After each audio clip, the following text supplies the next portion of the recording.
This Honorable Court of Criminal Appeals of Tennessee is in session. Welcome everyone to the afternoon call of the Tennessee Court of Criminal Appeals docket in Jackson, Tennessee. We're delighted you're here with us today. We want to thank the Jim Hivner's clerk's office, the AOC staff, our staff, as well as the attorneys that are appearing here today, their staffs as well, for helping us get this Zoom type of arguments presented today. And we know that they do a lot more work behind the scenes. I know some of them were up to way past hours last night and helped. We really appreciate that.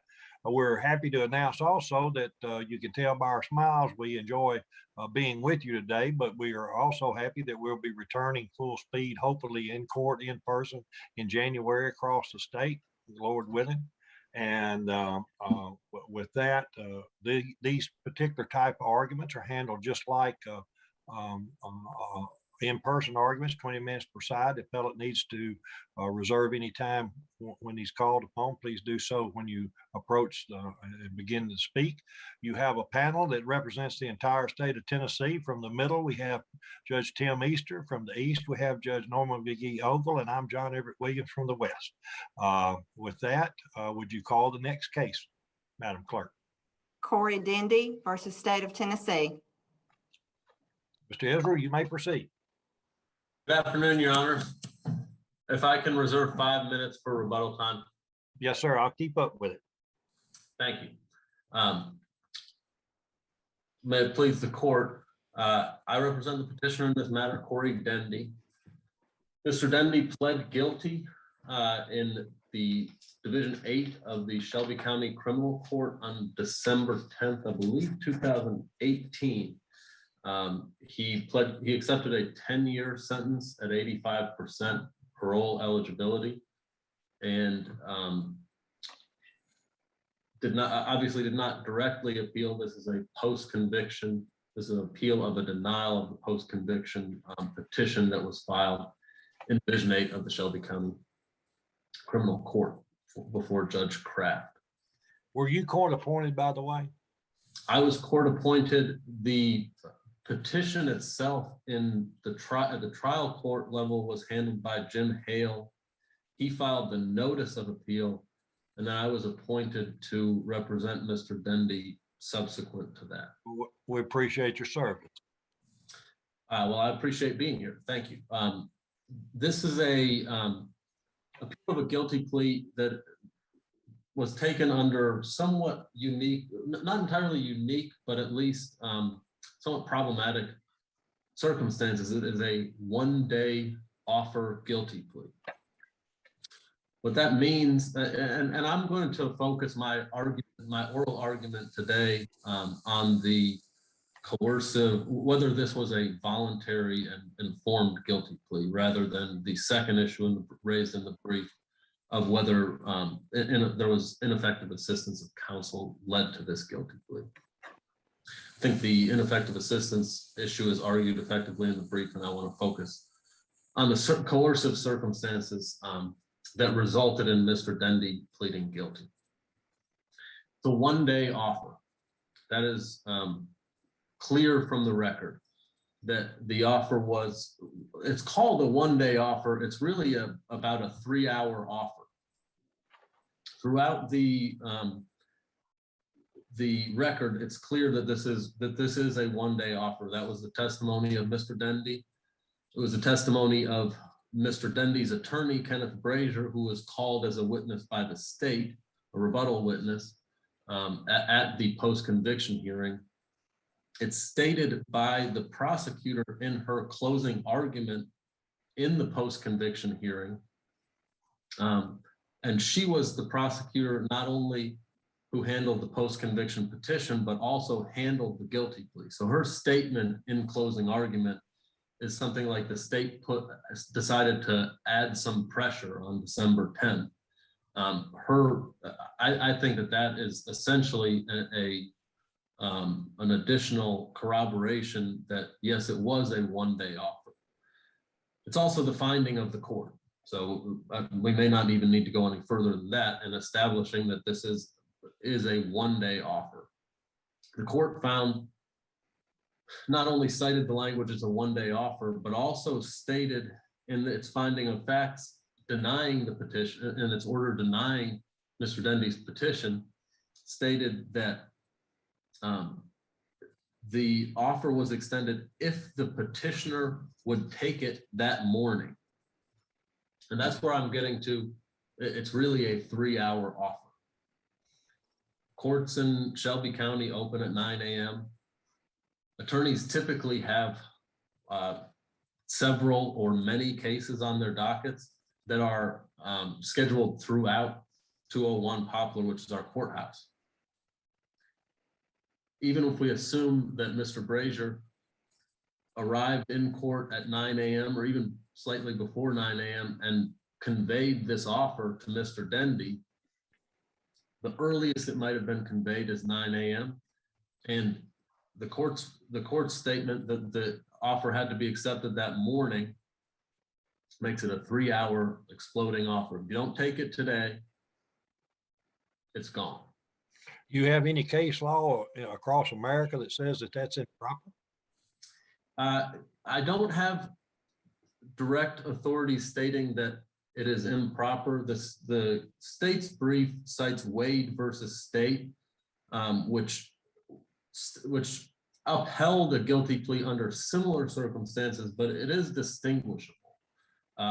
Wade v. State specifically, one of the findings of fact in that case, it's on page 4 of the PDF opinion that's available on the Supreme Court's website, is that Mr. Wade had the opportunity to speak with his family, and this was a 1 or 2 day offer. So this was at least an overnight offer where the defendant petitioner was allowed to, at least had time to make up his own mind. What I'm asking the court to find is that under these circumstances, it's simply not possible for an individual to exercise his own free will, which is the standard from in determining whether someone was coerced. Coercion is defined in civil case law as a set of circumstances that deprives an individual of the opportunity to exercise their own free will. And in this case, when what happened to Mr. Dendy is he had been in jail for a year. Throughout that entire time, he had a very different offer. He had been an offer that he was apparently prepared to reject because he had rejected it numerous times, an offer of about 20 years, approximately a 20-year sentence. He had discussed with his attorney an offer of 6 years at 30%. So that he would be willing to take an offer of 6 years at 30%. And then after the state had not changed its offer for a year, after there hadn't apparently been particular time pressure exerted by the court or exerted by anyone to resolve this case in a speedy manner, and while the defense investigation was still going on, so even though this case had been pending for a year, there was still substantial room for the state of play and the facts that might be relevant to deciding whether to plead guilty. While the case was still, while it had been around for a long time, in a relatively preliminary phase of developing evidence and finding witnesses, the state made an offer that was an offer that Mr. Dendy could not refuse, and not in a friendly sense of, oh, they were doing something extremely generous to him, but in the Godfather sense of, it's either your brains or your signature are going to be on this contract. It's one or the other. When someone tells you can go to jail, you can go to prison for 6 years, or you can go to prison for the rest of your life, that's an easy decision. It's not a decision that anybody wants to make, and it's not a decision that anybody's going to be happy with the results of. But you're effectively deprived of a decision because any rational thinking person is going to take the 6 years. And that's the decision that was essentially presented. If you review the attorney, Mr. Brazier's statements in the post-conviction hearing, his statement is essentially, I told Mr. Dendy, we're going to lose if we go to trial. And you got an offer of 10 years at 85%. So you can either take what was effectively a life sentence, everyone who testified and spoke at the post-conviction hearing agreed, or you can take 8.5 years in prison. That was the decision that was presented to Mr. Dendy, and as any computational machine or any human being would do under those circumstances, he said, I'll take the deal. He was deprived of and the situation is, maybe this is peculiar to Shelby County, maybe this is typical to other jurisdictions, but Mr. Dendy was brought into court from the little lockup holding cell by the jail where his attorney was able to speak with him.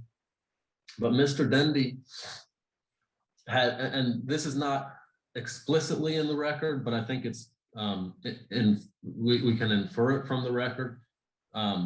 Well, he does, Mr. Dendy does specifically testify that he wanted to speak to his family and he didn't get the opportunity to speak to his family. The record doesn't, there's no confirmation of that, and the judge found that Mr. Dendy's testimony was not credible, but the circumstances all confirm that and corroborate that that was almost certainly true. It was a plea made the same day that the offer was extended. There's no apparatus that would allow a defendant pleading guilty in Shelby County criminal courts to speak to their family under those circumstances. You don't have access to a phone until you go back down into the jail. But I thought I heard you say that no rational person would refuse that offer. It was so good. Under the no rational person would say, when you're presented by your advocate with the statement that you're either going to jail for life or you're going to jail for 8.5 years and you have no time to think about it and make up your own mind. It's a snap decision. You're absolutely going to take the 8.5 years. Okay, so how long do I need to give you? At least enough time to consult with people other than the individual who is presenting the offer to you. At least an evening, at least until the next day to speak with your family.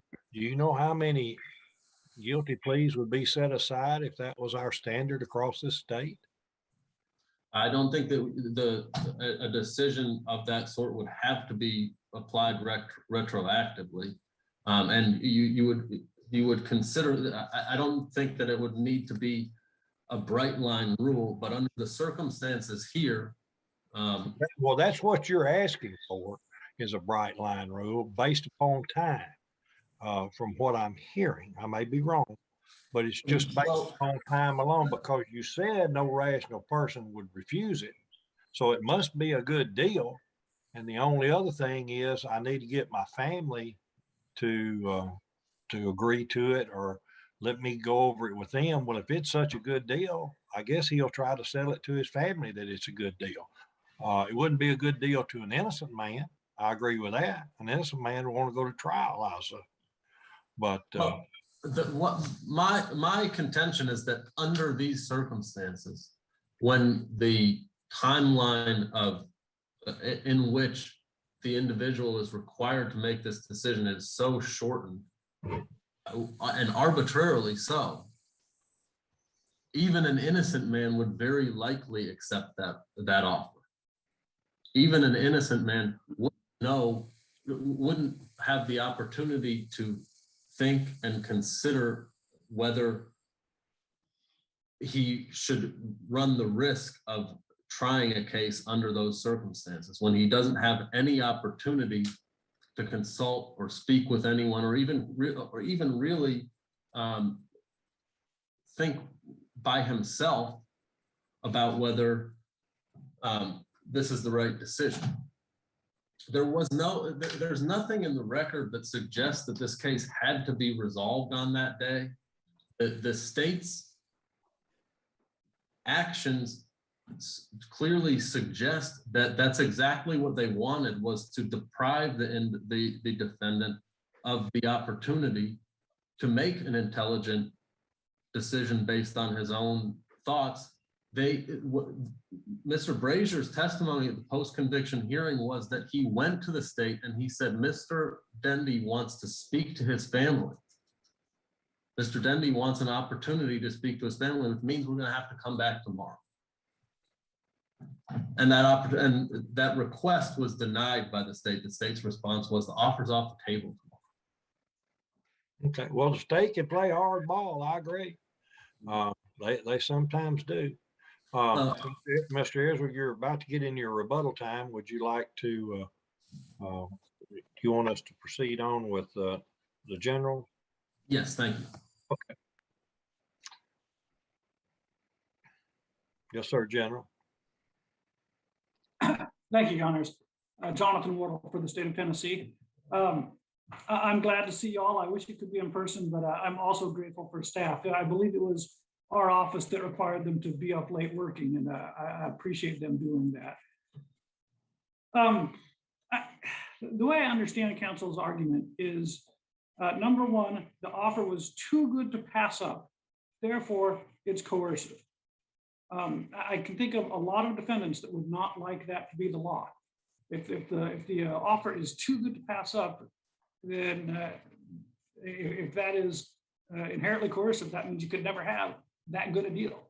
I think there are a lot of defendants that would like to take that kind of offer. The other argument I also understand is, oh, there just wasn't enough time. I want to correct a couple of statements about the record. One is, there is no indication in the record about how long it was, other than it was a one-day offer. Counsel said that, Mr. Israel said the trial counsel said that he wanted to come back the next day. That's not in the record. It said that he wanted a brief reset, is the way I understand it. And that may have been the next day, but it may have been a couple of days. I'm just saying it's not in the record how long. Point is, they would have to come back. And the state said, no. Nowhere in the record is there evidence that the state said he can't talk to his family, just, we're not going to reset this. It's open for one day. As for the trial counsel saying in the morning, or not trial counsel, post-conviction court saying you had to take it in the morning, I have to admit that caught me off guard. I went back and I looked. This is on pages 31, 32, and 33 of the technical record. That's the findings of fact. And sure enough, trial court says if the petitioner would take it that morning. But then the court goes on and says repeatedly, it was a one-day offer, one day only offer. So, when did it start? When did it end? We don't know. It doesn't matter. There's just nothing coercive about the state saying, hey, we'll make you an offer. It's take it or leave it. That's just not coercive. And I'm unaware of any case that says that would be coercive. I'm not going to respond to the ineffective assistance of counsel arguments because Mr. Elzerl indicated they want to focus on the coercion here at the oral arguments. We'll rely on a brief there. But I would point out that according to the evidence, negotiations had been ongoing for some time. As counsel admitted, the investigation was also ongoing. So the investigation wasn't finished. They were still doing that. But the offer had been made 20 years at 85%. Counsel told the state, hey, we want 6 to 10 years at 30%. And he got very close to that. The state came back and said 10 years, but at 85%. So the state offered almost exactly what petitioner had already said he was willing to accept. And whether he had 30 minutes to think about it or 6 hours, he had time to think about it. It was almost what he wanted. It was a great deal. There's nothing coercive about that. And unless there are further questions, the state would ask that this court affirm. Thank you, General. We'll hear back from Mr. Israel. I didn't intend to suggest that, well, there was one of the factual issues. I completely agree with Mr. Wardle. I can't recall exactly which one it was, but I did not intend, certainly did not intend to say that this guilty plea has to be overturned because the deal was too good. For an innocent person, the deal is too bad. The deal is you're going to jail for 8.5 years, even though you're innocent. And the presumption up to that point was that he was innocent. So the presumption was that he was innocent under the law, but his counsel that was giving him advice that investigated the case and hired a private investigator was telling him, this doesn't look good and you're probably going to be convicted. Yes, and my contention is simply that if Mr. Dendy wanted to accept or reject that offer, he simply needed to be given an opportunity to make an informed, intelligent, independent decision, his own decision. And that under the circumstances, when counsel asks, can he have time to speak with his family? And he's told, no, we can't reset the case for that reason. That indicates what the intent of the state was. It was to deprive him of the opportunity to make an intelligent decision. If the offer were so very good that he wouldn't turn it down tomorrow or a week from now, then he wouldn't have turned it down on that next court date. There would have been no reason to worry about what would have happened after he talked to his family. And that was the factual issue that I did misstate. I don't know if they would have come back the next day or 2 days or 3 days or a week. But Mr. Dendy should have been given the opportunity to speak to his family. There's no reason that he needed to be denied that opportunity. And he specifically stated in his testimony that he wouldn't have, that he wanted to speak with his family before making his decision. And his testimony at the post-conviction hearing makes it very clear that he's